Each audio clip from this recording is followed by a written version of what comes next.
एक जगह पढ़ा था कि एक शख्स सुबह जब अपने कामकाज के लिए निकला तो उसका मोबाइल किसी ने निकाल लिया। अब वो सारा दिन बड़ा परेशान रहा ना मोबाइल के हवाले से।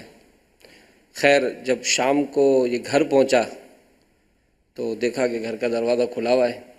अब अंदर दाखिल हुआ तो बड़ा अजीब माहौल नज़र आया कि जो घर ज़ौजा थी तो उनका सामान पैक हो रहा था और सास भी आई हुई थी। ससुर साहब भी ड्राइंग रूम में बहुत गुस्से में नज़र आ रहे थे।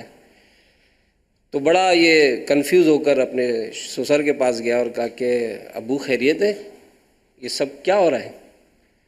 तो एकदम से वो आंखें लाल सुर्ख हो गए कि मतलब मेरी बेटी को तलाक देकर अब तुम हमसे पूछ रहे हो कि क्या होता है, शर्म नहीं आती? इस तरह से वो गुस्से हो गए।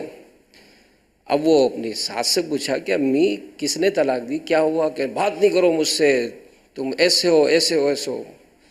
आखिर उसने कहा कुछ समझाएं तो सही, कि ये क्या है? उसको मोबाइल दिखाया तो मोबाइल पर तलाक आई हुई थी कि मैं तुम्हें तलाक देता हूँ तलाक देता हूँ तलाक देता हूँ।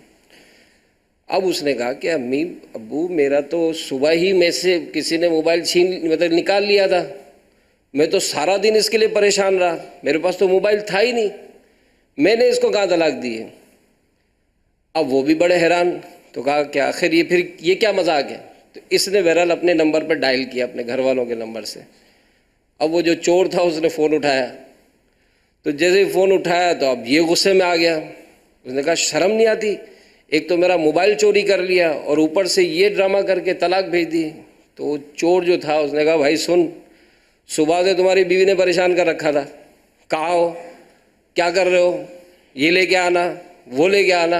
अब मैं तो इसको सुन सुन के पढ़ पढ़ के थक गया। आखिर मैंने कहा जा तुझे मैं तलाक देता हूँ तलाक देता हूँ तलाक।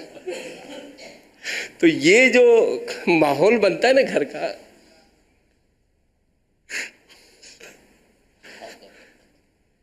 स्टोरी की इब्तिदा जो ना, तो ये वाकई इस तरह का जो माहौल। मैं तो ना मुफ्ती साहब का चेहरा देख रहा था कि मुफ्ती साहब ने लुकमा खुद तक देना था, उससे बड़े संजीदा होकर बैठे हुए थे ना।